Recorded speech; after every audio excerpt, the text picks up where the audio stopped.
Hello, it's some dust or something. I'm here today to talk about the Megalania in Path of Titans. The Megalania, more commonly referred to as the Meg or the Lizard, is a medium-sized carnivore in Path of Titans that has achieved a level of infamy that few other playables have, and that's largely because of the ways that many Meg players choose to play. I mean, some of the common stereotypes are that, they're eager baby killers and that they rely on quantity over quality when it comes to fighting. There's a whole lot of different layers to it, but underneath all that, I believe the Meg can actually achieve much more than just baby killing because it has to. In fact, I think this is a very formidable dinosaur, not dinosaur, sorry, it's a reptile actually, a very formidable lizard that can hold its own against actual dinosaurs. And that's largely going to come down to this thing's stats, its kits, and just generally the things you can do with it. So let's get into it. As I mentioned, the Meg is a carnivorous, medium-sized lizard. And whenever it comes to metabolisms, you do have three options.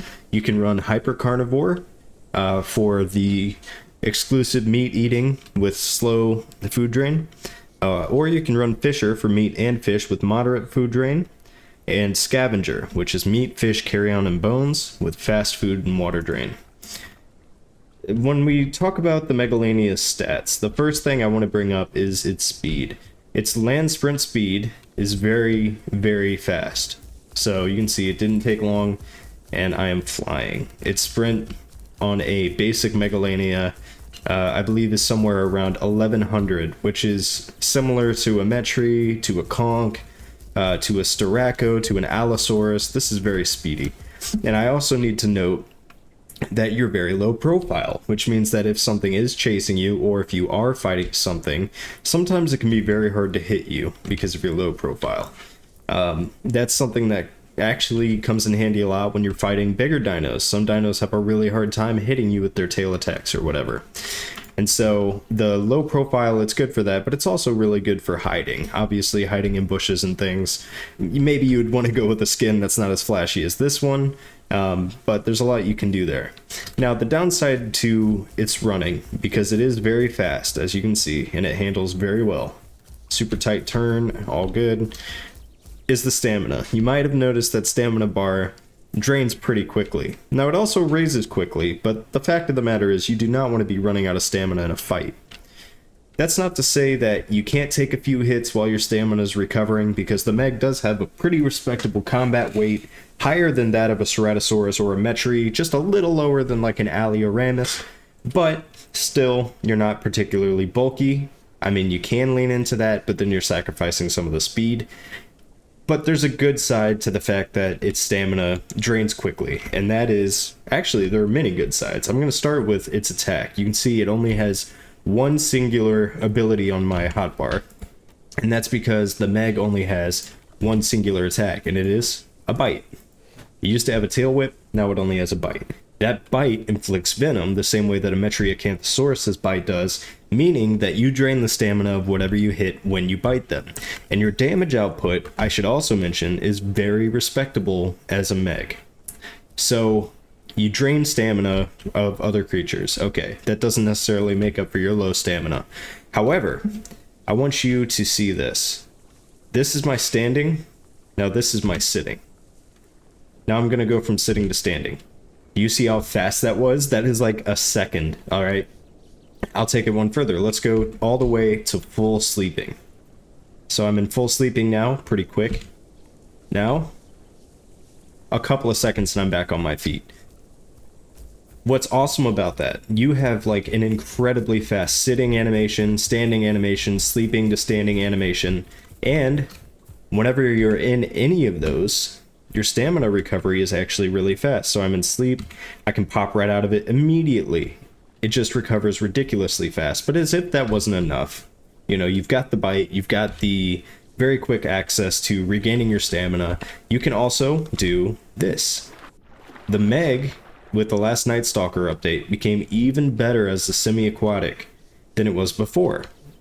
And that's for two reasons. One, you can see my stamina isn't going down. It used to be that if you were in the water as a Meg, yeah, you could swim fast. This isn't even my sprint, this is just my regular swim.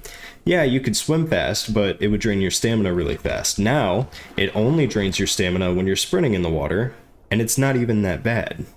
You maneuver fairly well, you know, you're actually a really solid subaquatic. And also, your oxygen is super good now.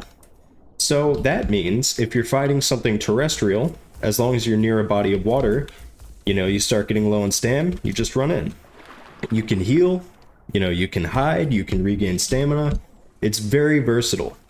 And like I said, this isn't even my sprint. This is a very respectable swim speed.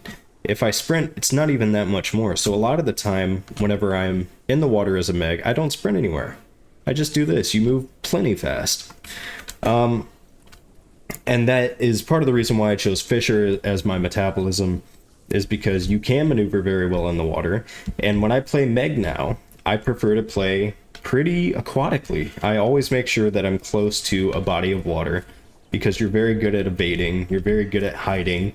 You know, obviously, you're not going to be as fast or as deadly in the water as something like a Spino, a Duck, a Suko, you know, a Sarco. But for what it's worth, I think you're pretty good. Now that we've covered that, let's get into the rest of this thing's kit. I'm going to get a drink while I'm talking about this. So we went over, this is the only attack you get. We go to senses, you have two choices: Nicotinating Membrane, see clearer underwater, or Twilight Menace, gain 15% increased stamina regeneration during the night. Now, while you may look at this and think that, okay, the Meg struggles with stamina, maybe I do want that extra stamina regeneration, keep in mind, its regen isn't that bad. Its regen isn't the problem. It only has, I think, 150 base stamina to begin with, and its sprint drain is like 4, so you go through it super quickly. That's the problem. Its regen is actually fine, again, especially because you can do that and regain it very quickly and be back on your feet very quickly. So that's why I choose to run Nicotinating Membrane. The fact that, you know, you can get the increased stamina regen, but I think that's very niche. Nicotinating Membrane, it's more of a luxury than a necessity, but I will say I do appreciate it as something that plays my Meg in the water a lot.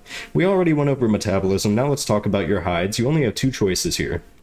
Streamlined, which I love because it increases your swim speed and swim turning speed by 10%. And Toxic Immunity, become immune to venom and poison, but take 25% increased incoming damage. Now, that's a rough one, because what they're trying to set you up for there is like an anti-Metri, anti-other Meg sort of dinosaur, or again, not dinosaur, lizard. And the thing with that is, you're running the same thing they are. You know, you've got the same tricks, and you can do that, but neglecting the fact that you are going to be trading 25%, you know, that's 25% more damage. That's a lot. In 4 hits, it's a whole other bite. You know what I mean? And you're not, like I said, you're not bad on the bulk side, but I definitely wouldn't recommend trading any of what you do have, all right? And maybe you can be effective with it. It seems sort of useless to me, but I haven't played around with it too much, because frankly, I don't deal with venom that much as a Meg anyway. Now, with legs, you do get dive. You become able to dive underwater and increases oxygen by 150%. That is huge. I can stay underwater for a super long time. In a recent stream, in fact, I'm going to catch one of these fish. In a recent stream, someone said, Meg is the new Sarco. And that's pretty much true. That's how I play it. Because unlike the Sarco, you're actually fantastic at flying out onto the land and chasing something. If I'm a Sarco and I lunge out of the water at something and I miss my bite, I'm just out of dinner. But the Meg, you can run on land and keep up with just about anything. Obviously, a Campto using hop, a Raptor that gets a tail fan off, you know, maybe a speed Metri or a speed conch or something would give you a bit of a run, but obviously Struthies, but just about anything else, you're going to be able to get behind them and get enough hits to layer on that venom while doing very decent damage, by the way. Alright, for the back limb, you do have two choices. Web Feet, increase swim speed by 10%, and decrease the swim stamina drain by 20%. Very nice to have if you want to run it semi-aquatic like I do. You can also go Leap. increases jump height, and decreases fall damage. The fall damage is a problem with the Meg. I don't know what it is. I mean, you are fairly heavy. Like I said, you're heavier than a Metri. And a Serato, so maybe you would want that if you were playing something a little more, you know, up in the hills or whatever. But for the most part, I don't see any leaping lizards. You know what I mean? I don't see lizards jumping to where packies go or anything like that. Even with the leap, it's not that impressive. I just don't know why you would run that, except for if you really wanted to be reckless and you need that extra fall damage negation. And there is a voice slot, but no ability just yet. So pretty standard, only one attack. Now the Meg is actually very good at punching up. It's a super formidable mid tier. You may struggle with some of the Ceratopsids. I mean, Styraco and Alberta could give you a run for your money, but there isn't much else in the way of mid tiers that would give you a ton of trouble. Maybe like a good Kintro, you know, Alios could outrun you, but they're not going to do enough damage. I would say you got to be careful with your turn here, because now that you don't have the tail attack, you don't have a way to defend your lower half, which means if someone does get like on your hind leg there, you're going to struggle hitting them, especially if they're really good at riding you, and they're going to be able to get a lot of chip damage in.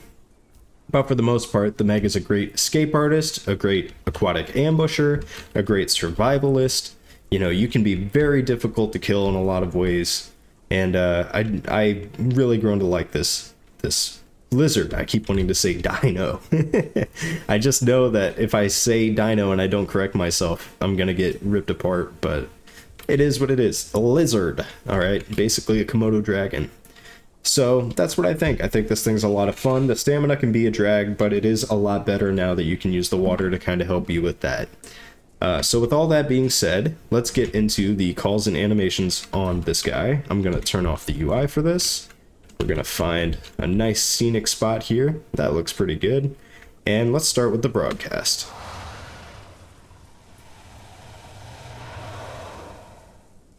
Very hissy, very scary, fantastic. Here's the heart call, one of my favorites in the game.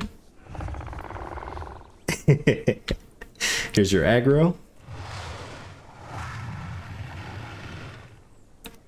Your alert, your low call. Now what's great about this is you can chat in global with almost no fear of being heard. It is just a lick, so you're very hard to hear. You can do that all day long and you don't have to worry about people finding you, really. For animations, you do have this. This is everyone's favorite. Well, no, sorry, not this one. That one's cool, but this next one is everyone's favorite. Look at this. Yep. I can't tell you how many times I've seen someone hide behind a bush and just peek out of the top like that. It's fantastic. So that's the calls and animations, and I should mention this thing actually does have some really nice skins as well. So let's get into those. I'm going to come into the water here, and let's take a look. So here's your default. Really not that bad. You get a cool like sunburst thing going on here. I like it. Next is the Komodo. Really cool again. Bygone. This might be the next skin I go for. Lined. I have an affinity for this one because it looks like lizards I used to catch when I was a kid. Sandeveld. Amoeba? I don't know. Amoeba. Mottled. Garter. Bug. Monitor. Very cool.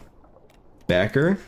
Albino. And melanistic. So what kind of player can use the Meg? Well, I think just about any player could appreciate the Meg. If you want to play aquatic, you're great at it. If you want to play terrestrial, you're pretty good at it, you know?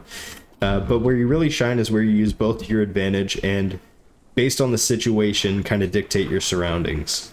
I think this thing can be pretty effective in fights. It's been a favorite for a very long time. It's awesome at running things down despite its low stamina. It's an awesome ambusher, and in general, just like a cool model, awesome animations, just a fun little thing, man. I do recommend the Meg. If you haven't grown one, I hope this video maybe encourages you to give it a second look and start making a better name for Megs, or not.